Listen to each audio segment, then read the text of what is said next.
Bismillahirrahmanirrahim. Assalamualaikum warahmatullahi wabarakatuh. Alhamdulillahi rabbil alamin. Allahumma sholli ala Sayyidina Muhammadin wa ala alihi wa ashabihi wa man tabi'ahum bi ihsanin ila yaumiddin. Rabbi shrahli sadri wa yassirli amri wa halul 'uqdatam min lisani yafqahu qawli. Hadirin para sahabat, para pemirsa dimanapun Anda berada. Alhamdulillah di bulan Maulid ini, kita khususnya di hari yang penuh dengan keistimewaan, yaitu hari Jumat, kita masih diberikan kesempatan oleh Allah Subhanahu wa Ta'ala untuk bersama-sama hadir. Kalau saya sekarang ini hadir di studio sahabat Kemenak Toli Toli TV dan para sahabat juga yang sedang menyaksikan. Ini ibarat buah dari majelis. Meskipun saya berada di studio, tapi para sahabat yang hadir yang menyaksikan video kali ini itu sudah terasa layaknya seakan-akan para sahabat sedang menyaksikan atau kita duduk di lentera studio sahabat Kemenak Toli Toli TV pagi hari ini. Alhamdulillah, pada kesempatan kali ini kita telah bersama-sama untuk hadir untuk mendengarkan di sebuah program yang sangat eksklusif, program yang sangat dinanti-nantikan oleh seluruh masyarakat Kabupaten Toli Toli. Mungkin penasaran kapan tayang lagi, kapan tayang. Karena hamba itu dia rindu dengan kebaikan. Salah satu rindu dengan kebaikan itu adalah dengan rindu, dengan bertanya-tanya kapan lagi tayang sahabat Kemenak Toli Toli TV yang setiap waktu itu memberikan banyak edukasi, apalagi edukasi dalam tajuk yang selalu memberikan hal-hal nuansa religi, yaitu hikayat. Apa itu hikayat? Yaitu hikmah kandungan ayat. Salawat dan taslim kita haturkan kepada Nabi besar Muhammad sallallahu alaihi wasallam. Allahumma sholli ala Muhammad beserta keluarga, para sahabat, dan mudah-mudahan kita yang hadir ini, kita yang menyaksikan dimanapun Anda berada, mudah-mudahan tercurahkan keberkahan dari kita menyebut merindukan sosok Nabi Yuna Muhammad sallallahu alaihi wasallam. Para sahabat, di program Hikayat Hikmah Kandungan Ayat pada kali ini, tema kita pada kali ini kita akan membahas tentang salah satu topik yang sangat menentukan, salah satu topik yang memberikan urgensi kualitas ibadah kita, sekaligus juga ini menentukan bagaimana kiprah kelanjutan kita dalam pengharapan kita dalam mencari rezeki kepada Allah Subhanahu wa Ta'ala. Mungkin Anda penasaran sahabat, topik kita pada kali ini yaitu tentang rahasia waktu subuh. Para sahabat Kemenak Toli Toli TV, di program Hikayat Hikmah Kandungan Ayat yang dimuliakan oleh Allah Subhanahu wa Ta'ala, ada yang unik. Kenapa saya katakan unik? Karena Allah Subhanahu wa Ta'ala itu memiliki sifat tersendiri ketika mengkhususkan waktu-waktu yang Allah cintai. Meskipun semua waktu itu Allah menyebut dengan kekhususan tersendiri, tapi keunikan itu kalau kita lihat dengan tema kita tentang waktu subuh itu, ternyata Allah itu memberikan atau Allah menggambarkan atau Allah mensifatkan waktu subuh itu dengan nilai-nilai yang terkhusus. Misalnya kalau kita lihat dalam Al-Quran, para sahabat Kemenak Tuli-Tuli TV, di Quran itu kan Allah menjelaskan tentang keistimewaan waktu subuh. Begitu istimewanya waktu subuh ini, Allah menyebutkan dengan kalimat misalnya wadduha. Di antara keistimewaan waktu subuh ini Allah menyebutkan dengan walail. Di antara keistimewaan waktu subuh ini juga Allah menyebutkan wa minal lail. Di antara keistimewaan waktu subuh ini Allah menyebutkan juga tentang wal fajar. Dan di antara keistimewaan waktu subuh ini juga Allah menyebutkan wasubhi. Artinya begitu banyak Allah Subhanahu wa taala menyebutkan keistimewaan subuh ini dengan nama-nama yang telah saya sebutkan tadi. Kalau kalam-kalam para ulama itu menjelaskan, kalau Allah sudah berulang-ulang menyebutkan tentang hal itu, maka itu ada hal yang besar yang terkandung di dalamnya. Para jamaah yang dirahmati oleh Allah Subhanahu wa taala, kandungan hikmah waktu subuh ini tidak bisa kita sepelekan atau tidak bisa kita anggap biasa-biasa saja. Karena waktu subuh ini Allah menentukan bagaimana proses, bukan hanya cara kepasrahan kita dalam mencari rezeki, akan tetapi yang paling urgent adalah waktu subuh ini dia dapat memberikan atau dapat men-cover langsung semua yang ada dalam anggota tubuh kita, termasuk rezeki. Para sahabat Kemenak Tuli-Tuli TV yang dirahmati oleh Allah,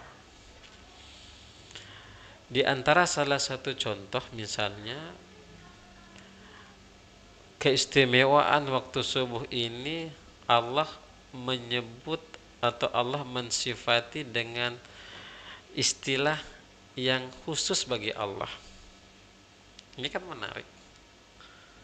Saya saja kalau dipanggil khusus itu kan ada kebanggaan tersendiri, ada nilai tersendiri, hadirin. Sedangkan tempat ini saja, tempat di rumah kita, kalau ada tempat yang kita khususkan, itu kan merupakan tidak sembarang untuk orang bisa masuk ke situ. Artinya ada nilai tersendiri, ada cerita sendiri, dan ada fadilah yang begitu besar. Di antara kekhususan yang Allah ingin sampaikan tentang waktu subuh ini, Allah mensifatinya dengan, Allah menyebut waktu subuh ini dengan kalimat wasubhi idza asfar. Wasubhi idza asfar. Ini begitu hebatnya, begitu dahsyatnya waktu subuh ini, beragam Allah menyebutkan ini. Ini belum masuk tentang urgensi dari sholat subuh.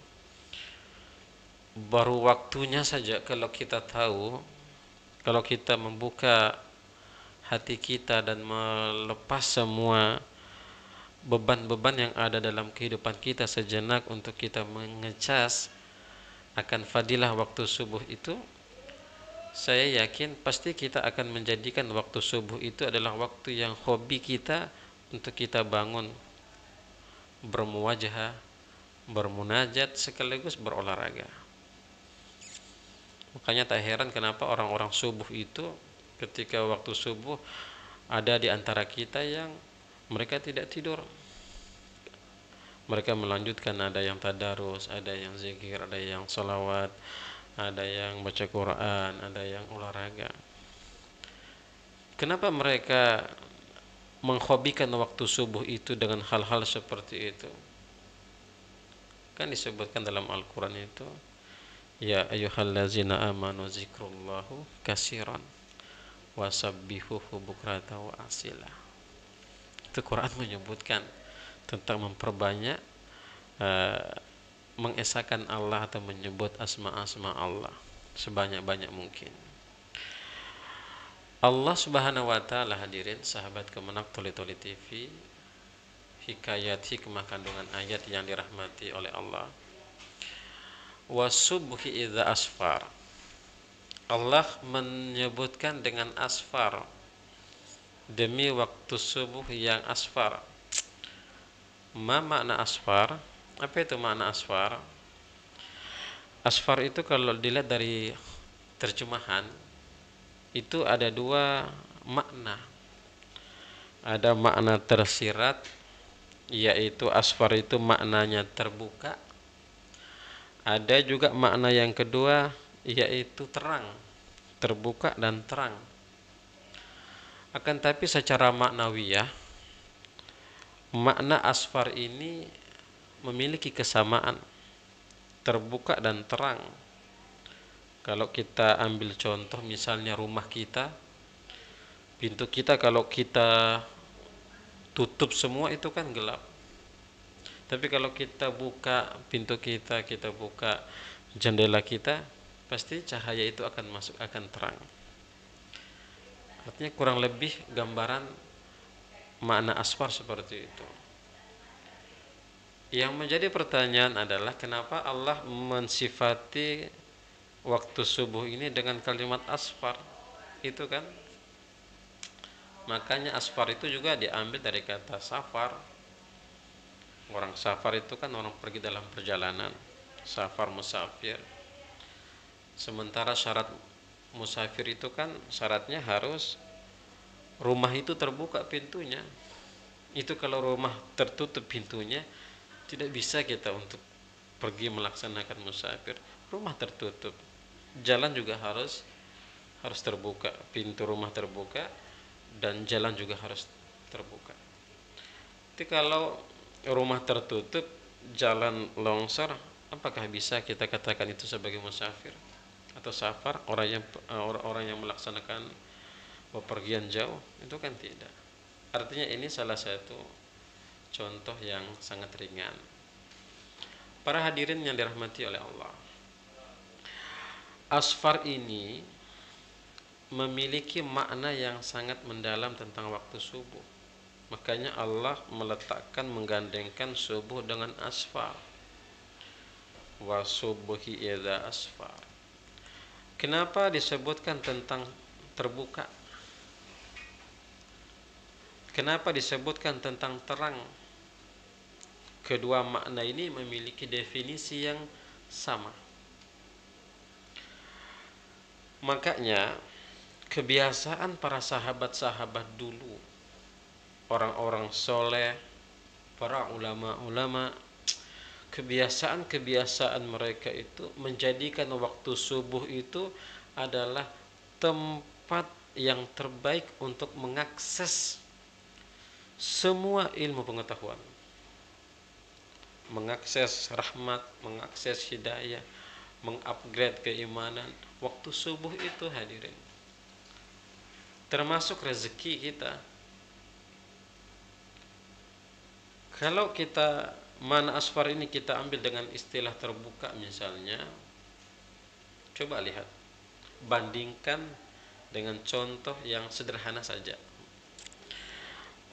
Anak kita misalnya, kalau dia bangun subuh misalnya, sholat subuh dia belajar, sebelum sholat subuh dia sudah belajar, dibandingkan dengan kondisi anak yang lain, misalnya dia bangunnya jam 7,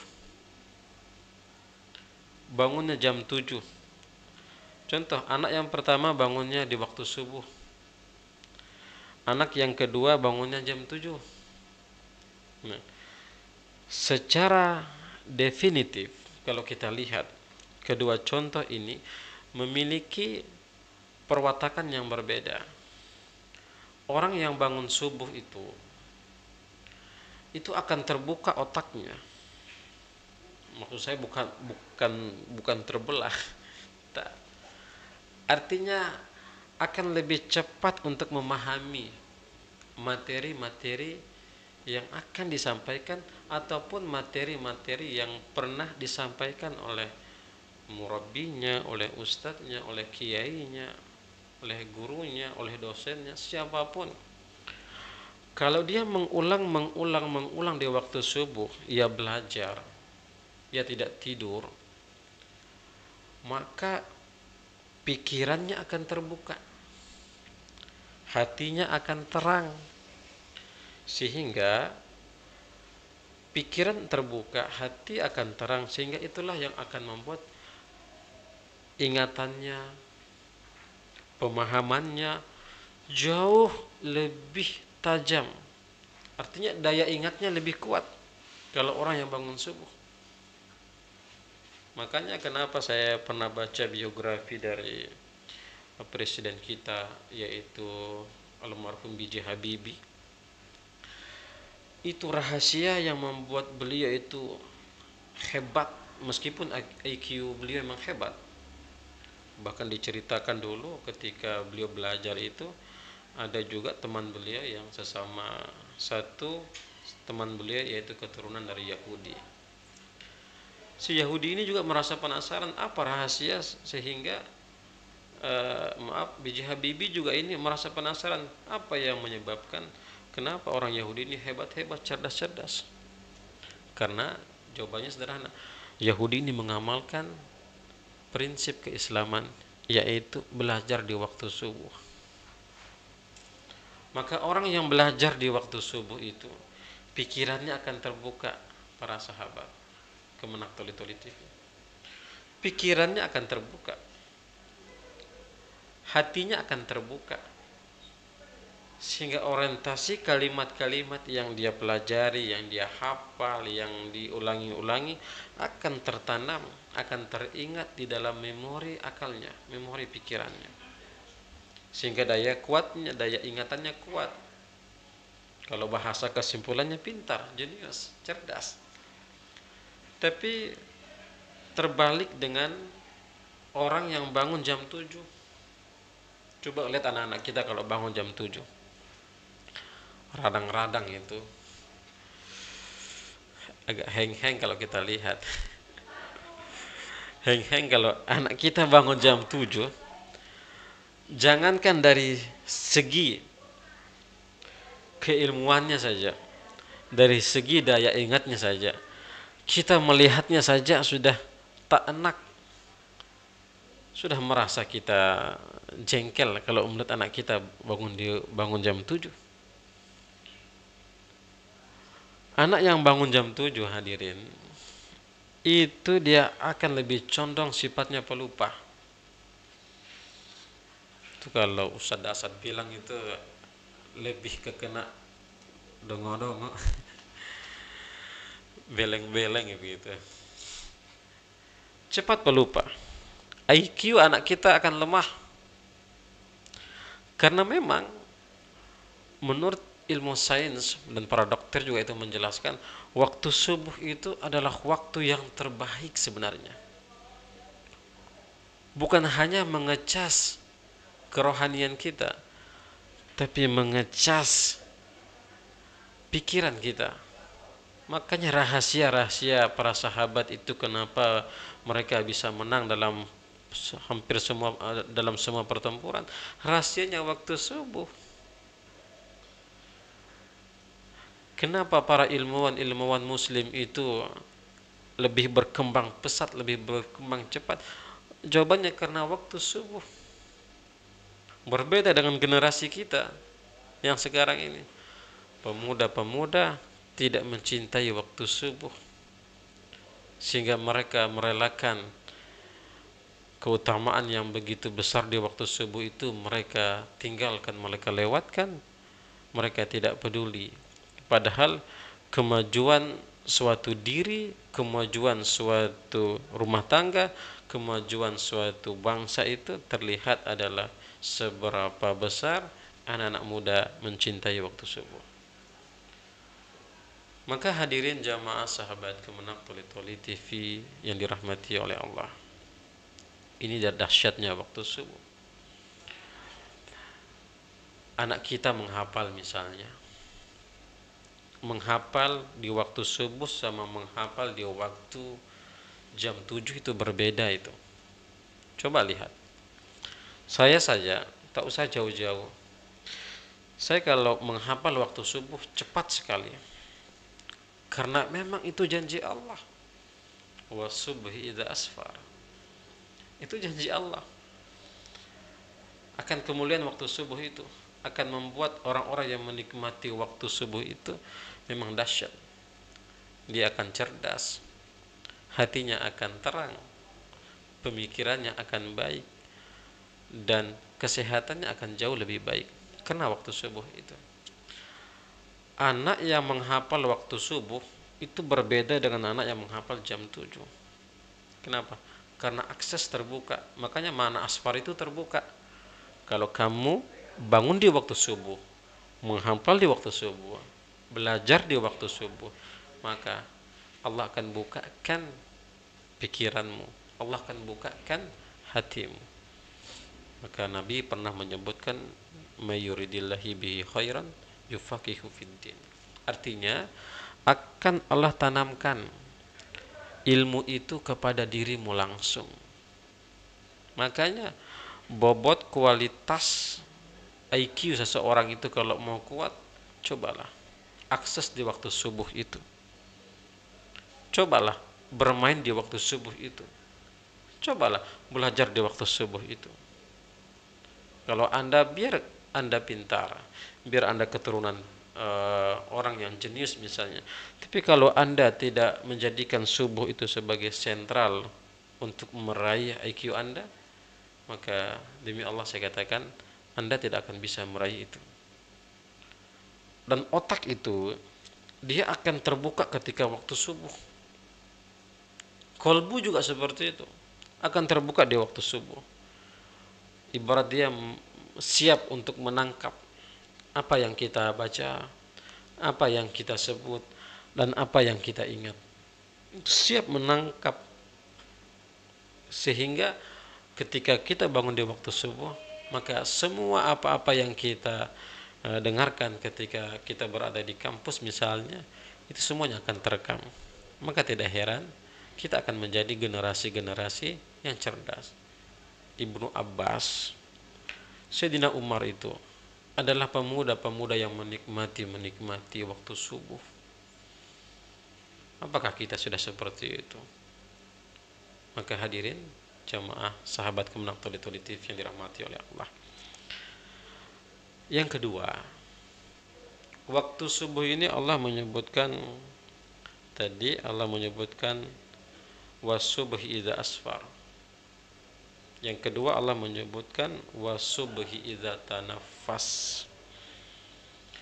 Allah menyebutkan waktu subuh ini dengan nafas. Ada yang menarik. Kenapa Allah menyebutkan waktu subuh ini dengan nafas? Karena waktu subuh itulah memang adalah waktu yang terbaik di antara semua waktu. Apa kaitan hubungan nafas dengan waktu subuh misalnya? Kaitannya itu adalah yang kita hirup, yaitu oksigen. Jadi kualitas udara yang kita hirup ketika waktu subuh itu berbeda hadirin. Maka tidak heran orang yang bangun subuh, dia ketika menghirup udara di waktu subuh, itu udaranya 100% alami, bersih, tanpa sedikit pun terkontaminasi. Makanya tidak heran kenapa orang-orang yang bangun subuh sehat-sehat, badannya segar-segar, wajahnya cerah-cerah. Kenapa? Karena dia sedang menghirup oksigen yang jernih, yang bersih itu. Berbeda dengan orang yang bangun ketika waktu jam 7, jam 8. Dia sudah menghirup udara, makanya sering-sering sakit pinggang, sering-sering batuk, daya tahan tubuh lemah. Kenapa? Karena kuncinya di waktu subuh. Maka hadirin jamaah yang dirahmati oleh Allah, oksigen itu yang terbaik itu adalah di waktu subuh. Bangun di waktu subuh seakan-akan kita sedang menghirup udara yang bersih. Makanya tidak heran paru-paru kita bersih. Makanya tidak heran pikiran kita jauh lebih baik, kesehatan kita jauh lebih baik, karena kita bangun di waktu subuh itu. Jadi kalau Allah sudah menyebutkan, mengistimewakan tentang waktu subuh itu, kenapa tak kita ambil? Sahabat itu, mereka punya prinsip sederhana saja. Prinsip mereka sami'na wa ata'na. Mereka dengar dan mereka taat. Itu sahabat. Kenapa? Karena mereka dengar dan mereka taat, itulah jalan sebenarnya untuk meraih kebahagiaan. Bahagia itu kan bukan hanya diukur dengan definitif materi, kan tidak. Makanya mahkota yang paling terbesar dalam diri seseorang itu adalah sehat, hadirin. Makanya kualitas ibadah ketika sehat sama sakit itu berbeda. Makanya kenapa Nabi menyebutkan al-mu'minul qawiyyun khairun wa ahabu ilallahi minal mu'minin dhaif. Artinya Nabi meletakkan ada mukmin yang Nabi senangi. Mukmin yang kuat itu adalah mukmin yang sehat. Yang sehat adalah dia bangun di waktu subuh. Jangan bangun tapi tidur tidak sholat subuh, itu keliru. Dia meninggalkan kerohanian yang membuat jasadnya segar. Orang kalau hanya jasadnya segar, rohaninya tidak segar, itu nampak itu. Sukanya marah, sukanya tersinggung. Makanya Allah panggil itu dengan kalimat as-salatu khairum minan naum. Salat lebih baik daripada Anda tidur. Kenapa? Karena salat itu ketika Anda meninggalkan waktu tidur, itu secara langsung Allah Subhanahu wa taala sedang memeriksa diri kita. Yang ada penyakit, Allah angkat penyakit. Yang ada penyakit hati, Allah angkat penyakit hati. Allah tutupi dengan salat itu. Makanya tidak heran kenapa ulama-ulama kita sehat-sehat, usianya sampai 100 tahun. Ratusan tahun usianya. Kuncinya ada pada waktu subuh itu, hadirin. Coba lihat sekarang. Orang-orang juga meraih. Lihat di pasar di Susumbulan kita. Coba lihat. Itu, mereka menerapkan waktu subuh itu. Mereka bangun waktu subuh untuk mencari rezeki. Karena beda memang. Kalau orang bangun di waktu subuh sama orang bangun jam 7 ketika mencari rezeki, beda saja. Anda punya toko, Anda punya kios, coba Anda buka kios Anda di waktu subuh. Dan Anda buka di waktu jam 7, jam 8. Beda itu.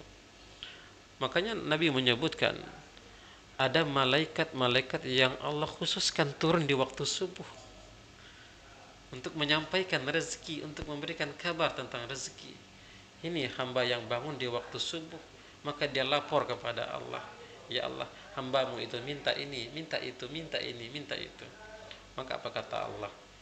Sampaikan kepada hambaku itu, aku akan berikan apa yang diminta. Masya Allah, ini salah satu kemuliaan yang Allah berikan kepada kita. Maka waktu subuh itu adalah waktu yang bukan sekedar waktu, tapi waktu subuh itu adalah waktu yang terbaik untuk kita bermuwajahah, untuk kita bermunajat kepada Allah, sekaligus untuk melatih diri kita, melatih jasad kita, supaya jasad kita kuat, supaya hati kita kuat. Kalau jasad kuat, hati kuat, maka inilah yang Nabi menyebutkan, aku lebih senang kepada seorang mukmin yang kuat secara fisik dan kuat secara rohani.